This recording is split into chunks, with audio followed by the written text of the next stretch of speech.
چچا چھکن نے خط لکھا۔ آج ہم اس سبق کے سوال و جواب دیکھنے جا رہے ہیں جو کہ اضافی مطالعہ ہے، تو جس میں نمبر ایک جملے میں جواب لکھیے۔ سوال نمبر 1 ہے، بندو نے چچی کو کیا لا کر دیا؟ جوابات دیکھیے۔ نمبر 1، بندو نے چچی کو ایک خط لا کر دیا۔ اگلا سوال ہے سوال نمبر 2، چچی کو دعوت پر کس نے بلایا تھا؟ جواب، چچی کو دعوت پر منصرف صاحب کی بیگم نے بلایا تھا۔ اگلا سوال ہے سوال نمبر 3، چھٹن کو اچھال کیوں آیا؟ جواب، چھٹن نے چائے کا گھونٹ جلدی سے لے لیا تھا، اسی لیے اسے اچھال آیا۔ اگلا سوال ہے سوال نمبر 4، گھر کے تمام افراد کیوں مصروف ہو گئے؟ جواب، چچا چھکن نے گھر کے ہر فرد کو ایک ایک چیز لانے کو کہا تھا، اسی لیے تمام افراد مصروف ہو گئے۔ اگلا سوال ہے سوال نمبر 5، قلم دیکھ کر چچا چھکن کیوں چراغپا ہوئے؟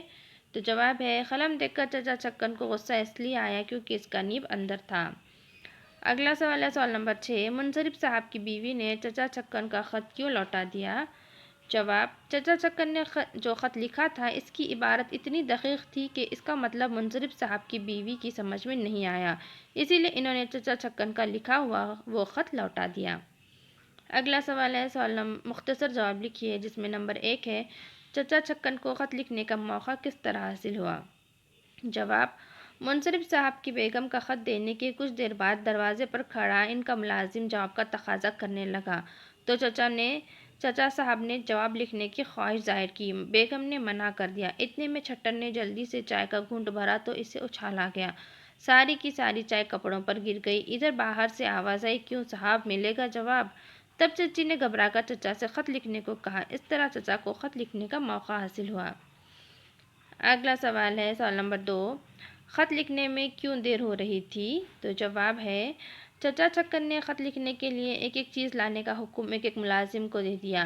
1-2 منٹ میں گھر کا گھر مصروف ہو گیا، مگر چچا چھکن کی ضرورت کی چیزیں مہیا نہ ہو سکیں۔ ایک کو کوئی چیز ملی تو دوسرا خالی ہاتھ چلا آ رہا ہے کہ فلاں چیز نہیں ملی، کوئی کہتا ہے فلاں چیز مخفل ہے، کنجیوں کا گچھا ڈھونڈا جا رہا ہے۔ اس طرح خط لکھنے کے وسائل مہیا نہ ہونے پانے کی وجہ سے خط لکھنے میں دیری ہو رہی تھی۔ اگلا سوال ہے سوال نمبر 3، چچا چھکن کو خط لکھنے کی اجازت ملنے پر گھر کے افراد پر اس کا کیا اثر ہوا؟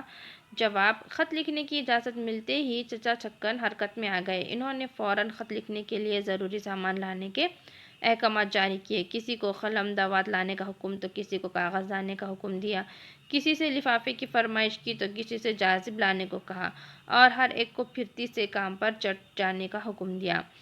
اس لیے گھر کے افراد دوڑ بھاگ میں لگ گئے۔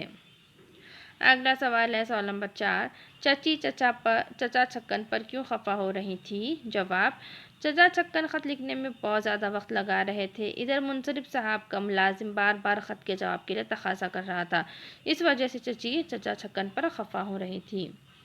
اگلا سوال ہے مفصل جواب لکھیے۔ نمبر 1، خط لکھنے کے لیے چچا چھکن نے کیا کیا چیزیں منگائیں؟ جواب، خط لکھنے کے لیے چچا چھکن نے مختلف چیزیں منگائیں۔ انہوں نے بندو کو قلم، دوات اور کاغذ لانے کے لیے کہا، خط رکھنے کے لیے لفافہ منگوایا، سیاہی گرنے کی صورت میں اسے جذب کرنے کے لیے جاذب لانے کے لیے کہا، خط لکھنے کے لیے کاپی کے کاغذ منگوائے، بعد میں کاپی منگوا لی، آخر میں چچا نے اپنا چشمہ منگوایا۔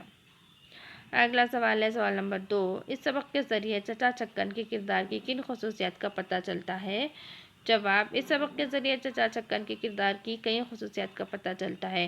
چچا کسی بھی کام کو بڑے اہتمام سے کرنے کے عادی تھے۔ چچا پرانے طرز کی تحریر سے واقف تھے، وہ پرانی چیزوں اور پرانے طریقوں کو پسند کرتے تھے۔ ان کی ایک اہم خصوصیت یہ ہے کہ وہ کوئی کام سلیقے سے نہیں کر سکتے تھے، ہر کام کو بگاڑنا ہی جیسے ان کا کام تھا۔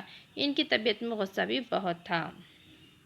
اگلا سوال ہے، متن کے حوالے سے درج ذیل جملوں کی وضاحت کیجیے، جس میں نمبر 1 ہے، مجھے غیب کا علم تو نہیں کہ دیکھے بغیر بتا دوں کس کا خط ہے؟ تو جواب دیکھیے، ملازم نے منصرف صاحب کی بیگم کا خط لا کر چچی کو دیا تو چچا چھکن نے سوالوں کی بوچھار کر دی کہ یہ خط کہاں سے آیا ہے، کس کا ہے، کیا لکھا ہے وغیرہ۔ تب چچی نے غصے سے کہا کہ کس کا خط ہے یہ میں خط دیکھے بغیر کیسے بتا دوں، مجھے غیب کا علم تو نہیں ہے۔ سوال نمبر 2 ہے، اچھا ہے اب تم ہی لکھ دو کہ آ جاؤں گی۔ جواب، خط آیا تو چچا نے خود خط کا جواب لکھنے کی خواہش ظاہر کی۔